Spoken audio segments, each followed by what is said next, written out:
Bismillahirrahmanirrahim.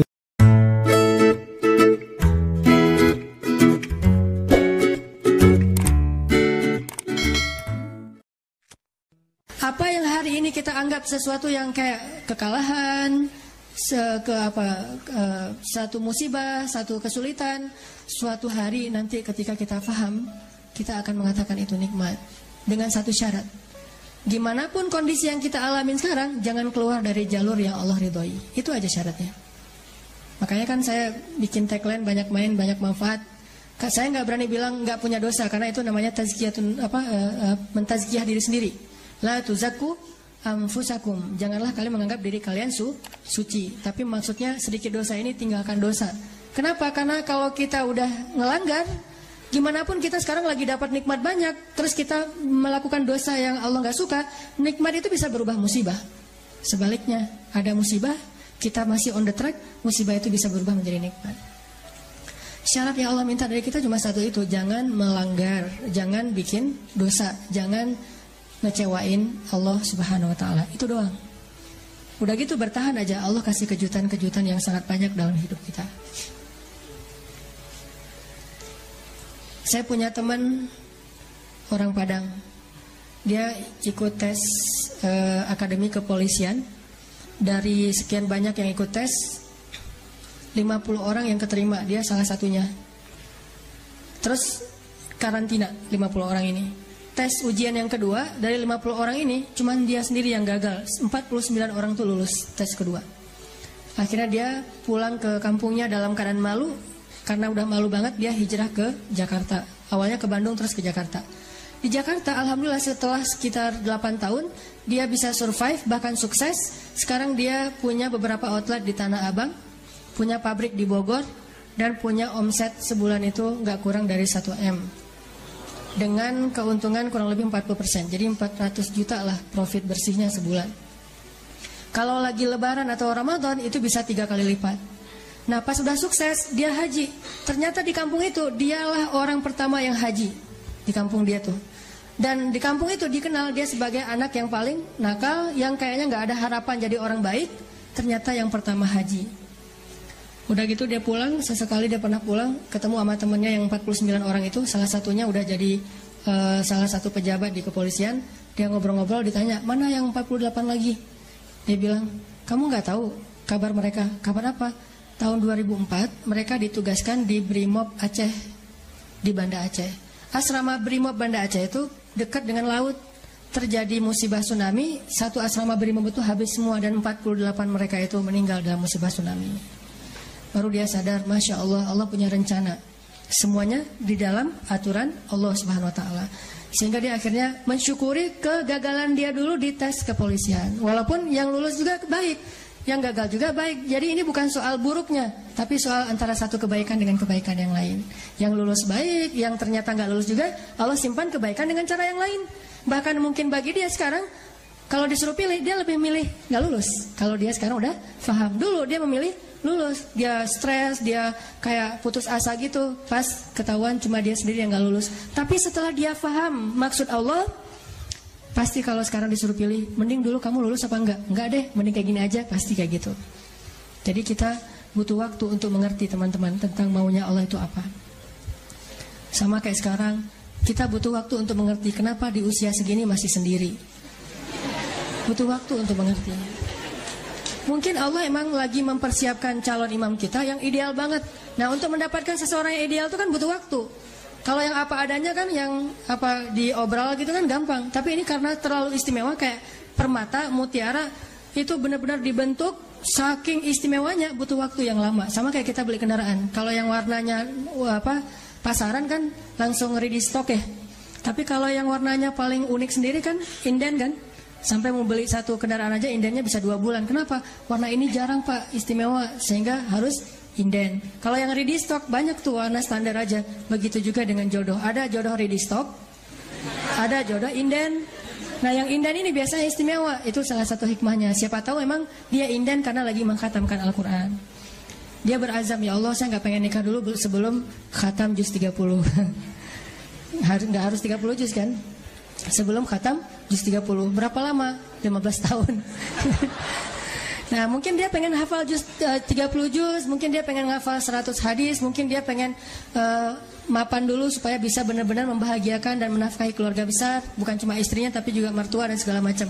Kita emang akan dikasih oleh Allah pasangan yang istimewa, makanya inden, sehingga kita bersabar. Mudah-mudahan ada kebaikan. La'allahu khair wa ma indallahi khair. Mudah-mudahan di sini ada kebaikan. Apa yang ada di sisi Allah lebih baik. Terus berhusnuzon. Ketemu-ketemu ternyata emang benar, wajar kalau kita inden, istimewa banget, akhlaknya itu luar biasa. Itu yang dialami oleh Khadijah. Nikah, meninggal. Nikah lagi, meninggal lagi suaminya. Kenapa meninggal? Karena Allah lagi mempersiapkan seseorang yang mungkin pas suaminya meninggal, Nabi Muhammad masih kecil. Tapi Khadijah disuruh punya keluarga dulu biar ada yang ngedampingin dia, terjauh dari fitnah. Cuman gak boleh lama-lama, harus pergi karena mau digantiin oleh orang yang lebih istimewa, yaitu Muhammad SAW. Mungkin bagi Khadijah ketika suami pertamanya meninggal itu musibah, nikah lagi. Suami kedua meninggal, lebih musibah lagi. Udah gitu sendiri sekian lama baru ketemu dengan orang yang paling istimewa. Gak ada manusia yang lebih istimewa daripada suaminya Khadijah, yaitu Rasulullah SAW. Allah punya rencana. Awalnya Khadijah menangis, yang kedua Khadijah menangis, tetapi setelah dia faham rahasia yang ketiga, mungkin dia akan mengatakan bahwa inilah yang terbaik untuk saya. Kalau saya tahu ini dari dulu, maka saya akan tahu bahwa Allah itu maha baik kepada saya. Ini artinya Allah punya rencana. Kurang baik apa suami kayak Rasulullah?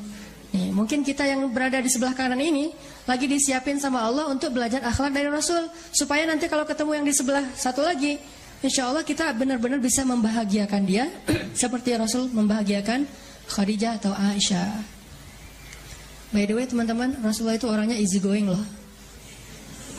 Ini akhlak suami ya. Ini jadi kayak pengajian pranikah nih. Suami yang soleh itu suami yang bisa membuat istri yang lagi bete ketawa. Itu suami soleh. Kan kenyataannya sekarang suami-suami bisa bikin istri yang lagi ketawa bete kan. Lagi happy-happynya, lagi jalan bareng, tiba-tiba ilfil gara-gara dia ngerusak suasana. Ucapannya gak terjaga, sikapnya gak terjaga gitu. Kalau Rasulullah itu terbalik. Istri yang lagi bete, yang lagi ilfil, lagi gak nyaman, bisa dibikin happy, ketawa. Saking easy goingnya Rasulullah. Jadi no hard feeling terhadap istrinya. Kalau kita, Mama lupa ya dengan hadis-hadis Rasul. Keluar semua dalil. Padahal Rasul pemilik dalil, tapi nggak ngeluarin dalil itu. Kita yang bukan pemilik dalil ngeluarin. Coba, kan agak-agak unik nih. Kalau kita kan dalilnya riwayat Bukhari, Muslim, atau siapa, pokoknya ada riwayat, saya lupa riwayat siapa gitu kan. Kalau Rasulullah kan nggak mungkin pakai ada tuh hadis riwayat Bukhari, kan nggak kan ya. Orang Rasul sendiri yang punya hadis. Jadi aku yang berbicara dan aku yang meriwayatkan lebih kuat daripada hadis Bukhari. Kita pakai hadis Bukhari aja udah bangga. Rasulullah nggak pakai hadis Bukhari loh, hadis sendiri. Nggak pakai Bukhari. Tapi ketika istrinya lagi bete, lagi sedih, lagi cemburu gitu, pernah nggak Nabi ngeluarin dalil? Enggak, Nabi nggak ngeluarin dalil, tapi nunjukin akhlak.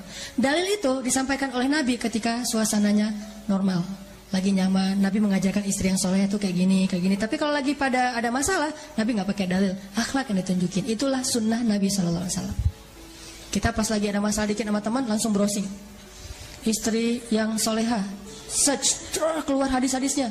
Langsung di forward, langsung di send ke pasangan kita. Mah tuh lihat tuh hadisnya sahih loh mah. Memangnya hadis istri doang, istrinya juga browsing. Suami yang penyabar, set, keluar hadisnya. Jadi lempar-lemparan dalil dan gak ada yang dapat hidayah. Harusnya terbalik. Kalau kita lagi punya masalah teman-teman dengan pasangan, carilah nasihat untuk menasihati diri kita. Jangan cari nasihat untuk menasihati orang lain. Karena kenyataannya saya sering diundang acara kayak taklim keluarga gitu. Terus kalau yang undangnya suami, dia suka request gini, Ustadz nanti boleh nggak materinya tentang istri yang solehah. Kan berarti dia nggak ngundang saya untuk mendengar nasihat kan. Tapi dia ngundang saya untuk memperdengarkan nasihat, bukan untuk mendengar nasihat. Istrinya juga gitu, Ustadz ini materi bagus banget, tapi sayang suami saya nggak datang. Nah kan, artinya dia pengen mendapatkan nasihat buat orang lain.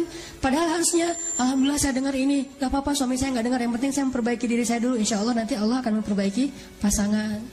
Nah Rasulullah tuh nggak pernah gitu. Ada Aisyah cemburu keluar dalil, Aisyah cemburu keluar dalil, enggak.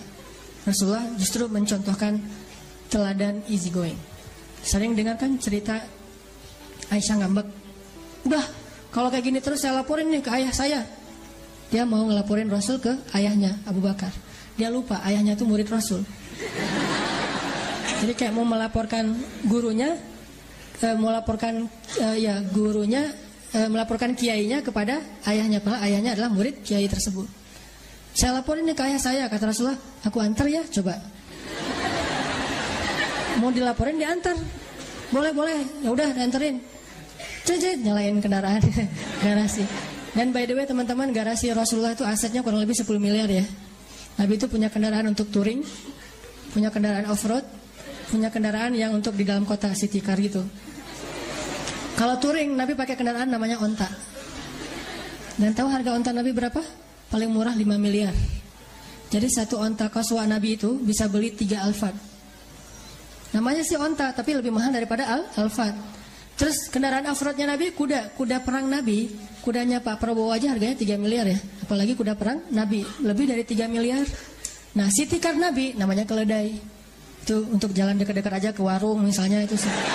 Oke, keledai.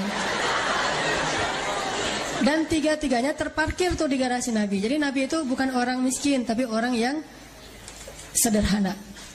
Tidak menggunakan fasilitas hidup kecuali karena memang butuh yang bagus sekaligus ya sekalian, ya udah pakai yang bagus sekalian, jangan tanggung. Jalan naik keledai berdua sama Aisyah, ibarat bahasa kita mah naik motor berdua sama istri, cari yang banyak polisi tidurnya. Kalau udah nikah nggak masalah ya. Oh di sana banyak polisi tidur, bagus nih, jalan sama istrinya. Tapi sampai di rumah Abu Bakar kaget dan ngerasa nggak enak gitu. Kok Nabi yang datang, harusnya Abu Bakar yang dipanggil datang sendiri. Ya Rasulullah, kalau butuh apa-apa panggil aja, biar saya yang datang, jangan Rasul ke rumah saya. Abu Bakar nggak ngomongin Aisyah sama sekali. Nabi yang diladeni sama Abu Bakar. Duduk Abu Bakar, Rasulullah, Abu Bakar, Aisyah. Ada apa ya Rasulullah? Terus Rasulullah melihat ke arah Aisyah, bilang, Aisyah boleh nggak saya ngomong duluan? Coba, seorang Rasul, kekasih Allah, pemimpin semua manusia, malah minta izin ke istrinya pengen ngomong. Aisyah boleh nggak saya ngomong duluan? Kata Aisyah, boleh, tapi jangan ngomong kecuali yang benar ya. Coba ngomong kayak gitu Aisyah, jangan bicara kecuali yang benar. Emang kapan Nabi berdusta? Wa ma yantiqu anil hawa in huwa illa wahyun yuha. Nabi itu nggak pernah bohong, semuanya wahyu dari Allah Subhanahu Wa Taala. Mendengar komen dari Aisyah kayak gini, Abu Bakar marah, unlike langsung. Wah nih Aisyah nih postingannya nggak benar nih, Aisyah hapus, jangan posting kayak gitu, atau ganti aja captionnya, jangan gitu-gitu amat gitu. Di unlike sama Abu Bakar, hampir unfollow, kan bahaya kalau di unfollow. Kata Abu Bakar, ya Aisyah, waihak gitu, kenapa kamu mengatakan hal demikian kepada Rasulullah? Allah aja percaya kepada Aisyah, siapa kamu nggak percaya kepada Rasul? Siapa kamu nggak percaya kepada Rasulullah? Didorong sama Abu Bakar, dorong gini. Langsung dibelain sama Rasulullah. Ya Abu Bakar, jangan sakiti istri saya. Kami nggak datang ke sini supaya kamu menyakiti istri saya. Marah-marah Rasulullah ke Abu Bakar. Terus Abu Bakar, ya Rasulullah maaf. Dibelain. Abu Bakar minta maaf, dibelain sama Rasulullah. Rasulullah lihat ke belakang. Aisyah, tuh lihat tuh, aku belain kamu kan? Mana dalil? Nggak ada dalil yang keluar sama sekali. Akhlak yang keluar, yang di display itu akhlak dulu. Nanti kalau udah tertarik dengan akhlak, dia masuk ke dalam outlet itu, baru ngomongin dalil. Aisyah tuh, aku belain kamu kan? Ya. Terus sekarang